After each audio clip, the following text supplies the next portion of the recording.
everyone, it's Maddie. And me, and today we're starting a new series on our channel called Read All Day. This is after we had such successful times during our readathons, Reading Double and our weekend readathon. We got so much done and we definitely need something this month because I've only read 2 books so far. The aim of Read All Day isn't to read any more than your regular waking hours, but our goal is to read around 1,000 pages. So we started the day by getting halfway through our daily allowance for our university reading. I'm reading Born on a Tuesday. And I'm reading The Association of Small Bombs. We're 65 pages through each of these books, so we need to read the next 65 at some point, but we probably won't do that until this afternoon. And then my first YA pick of the day is Released by Patrick Ness. This is a library book and I haven't read one of these probably all year. Yeah, so it's been a long time. It's really exciting to pick one up again and it's definitely changing my reading speed. I've heard a lot about this one since it's released. It's his most recent book and I'm really liking it so far. I'm 130 pages through, so I think I'll be able to read the rest of it pretty quickly. And I'm going to read 27 hours. I'm about 30 or 40% through. I can't remember quite how far I got before this day. I haven't picked it up for like 2 weeks, but I'm determined not to go back to the start, so we'll see how I go. We're going to try and mix our reading up today because we have done a Read All Day before,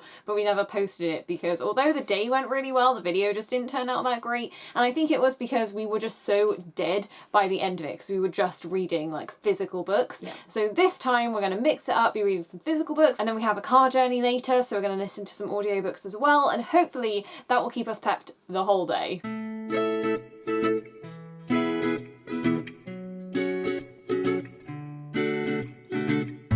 So I just finished Released by Patrick Ness and I had to read 150 pages to do it. I really liked the story, the first part of it anyway. The bits in italics really confused me. It had a very fantasy tone and it felt very overwritten, and I didn't really understand how the two stories meshed because the main story was about a boy called Adam who was gay and he still loved his ex-boyfriend even though his ex-boyfriend had told him that they weren't serious. He had a love interest called Linus who seemed like a really sweet boy and a best friend called Angela, and I really liked their relationship. There was a sexual harassment thing at his work, and also his dad was a minister, so there were a lot of homophobic attitudes that he had to deal with.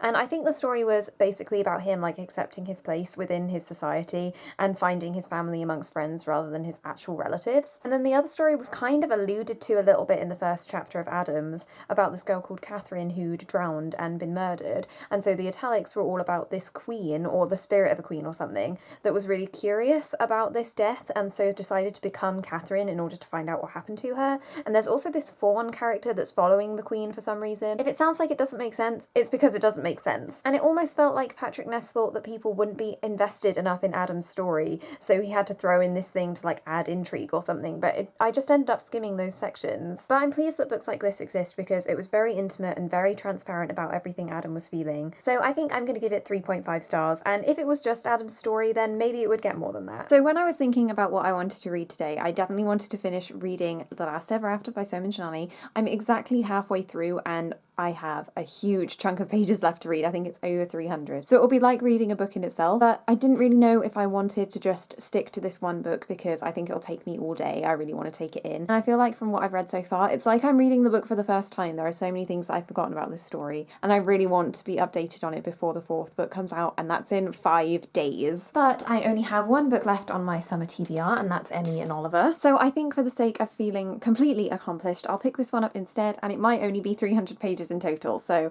finish a whole book or read half a book.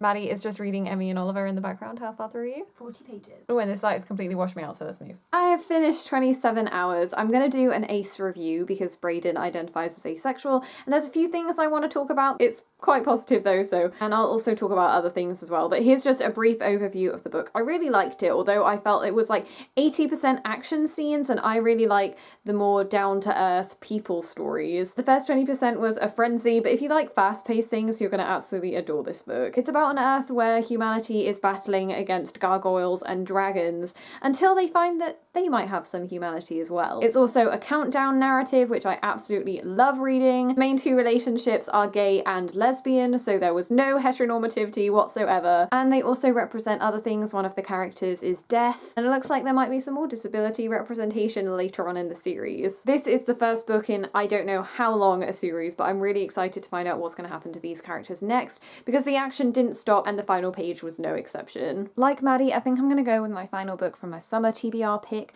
because we have 1 week left before we go back to university, and I really would like to say I've completed this TBR. And the shelves are currently a mess because we're working on the clips for our signed book collection, but Lorelei is just down here, and I'm going to read the pink edition rather than the blue. So this is what I'm going to move on to next, although it's almost lunchtime, so might try and read maybe 50 pages before we eat. So it's 1:45 now, and we're just about to go out, but we thought we'd update you on where we are in our books. I'm 112 pages through Lorelei. And I'm 160 through Emmy and Oliver. How are you finding it? I'm really liking it so far. I have read the first 60 pages last year. I want to say it was this time last year, so I read that rather quickly. But now we're getting into the story that I don't know, and that's far more exciting. And I really, really like Emmy and Oliver. I wasn't expecting there to be surfing. That's never something that Bee's told me before. But surfing and ballet are like my secret passions that I'd never pursue myself, but I'm always interested in. And the relationship between Emmy and Oliver and Carew and Drew, it's just a really nice friendship dynamic that I'm really enjoying. So the purpose of our trip is to go and find some winter boots, but there is a Waterstones where we're going, so we'll pop in there and see what they have too.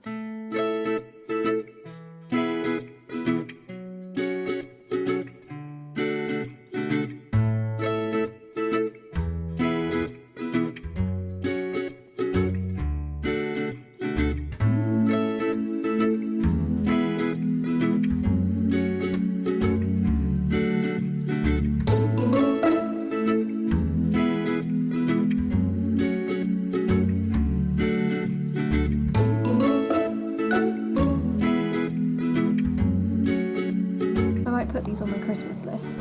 They do look cute. Yeah, and I'm looking for more cute historical fiction. I would pick up One Dark Throne and They Both Die at the End, but this was on Zola's book club, so Adam Silvera is likely to be at Tesco. And I found the first book in this series from an Asda, so I'm sure they'll have the sequel there eventually. But I just checked the back because I often do, and it says The Queens of Fenburn will return. I thought this was a duology. Maybe they're coming back in a new series, maybe it's a trilogy, but that kind of makes me less invested in this one. We always come down to the graphic novel section, but we never buy anything down here. They have Gotham Academy Volume 3, but I think we have this one.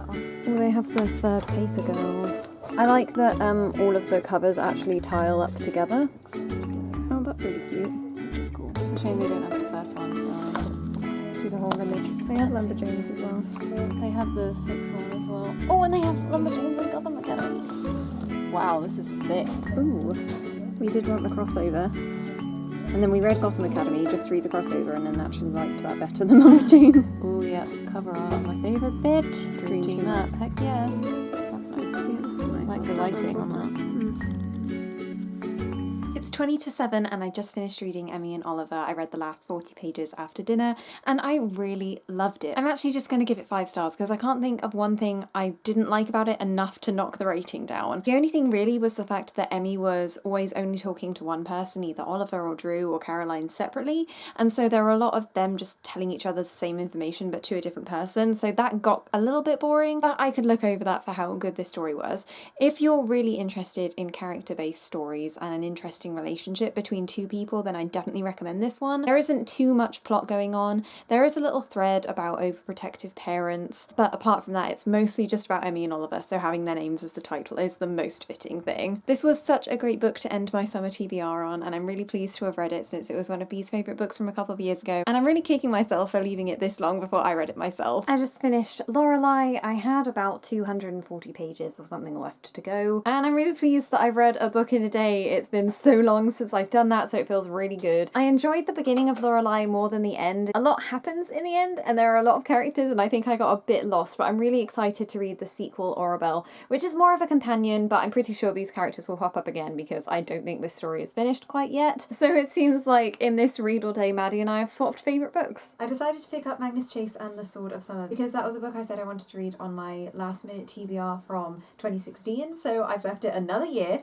and I think the third book is out or coming out, so now I think I have this whole trilogy to read, and hopefully I can just read it all back to back. The next book I was going to read was Freshers by Tom Ellen and Lucy Iverson, and I was really feeling it, and I could because it's technically Freshers Week next week, but then I just picked up Knife because I got Nomad, which is the 5th and final book in the fairy series that R.J. Anderson wrote, from the library a couple of days ago, and I knew I'd have to reread Swift, and then I was like, wait, why don't I just go back to the beginning? And I then just sort of like picked it up and really convinced myself that this was a good idea. This book is only like 310 pages or something, and the font's pretty big, and I've read it so many times before. Hopefully I can get it done in an evening. And I just want to read all three because Arrow is my favourite of the series, and this is like quite old now, so you probably haven't heard of it, but if you love fairy stories, then I urge you to pick this up. So to recap, I read the entirety of Lorelei, 135 pages of The Association of Small Bombs, 280 pages of 27 Hours, the entirety of Knife, around 137 pages of Rebel. I thought I'd mention I also finished the Fairy Rebels trilogy the day after I read the rest of Rebel and the entirety of Arrow because I couldn't put these books down. This series is just so much more diverse than I ever realised or understood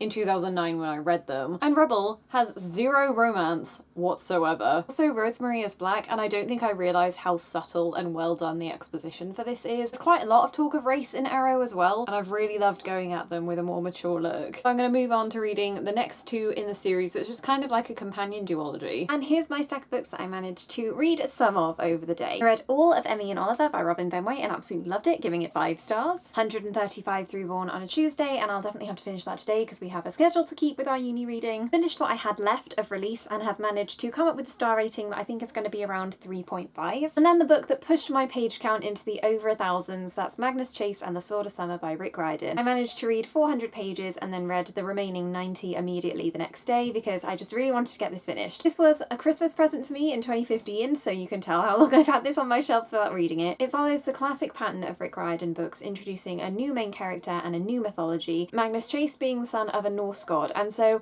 there was a lot to consume and I knew literally nothing about Norse mythology, so there are a lot of opportunities for me to learn about it here. All of the gods and the monsters are characterised in this unique way that Rick Riordan has to make them quirky and odd, but also really funny, and that sense of humour just plays throughout. I really liked how Magnus didn't sound too much like Percy, but there was still enough of that theme to make you realise that it's done by the same author. And hopefully Annabeth might play a bigger part in the sequel. So that was it for our first read all day. Thank you everyone so much for watching, and we'll see you on our next video. Bye!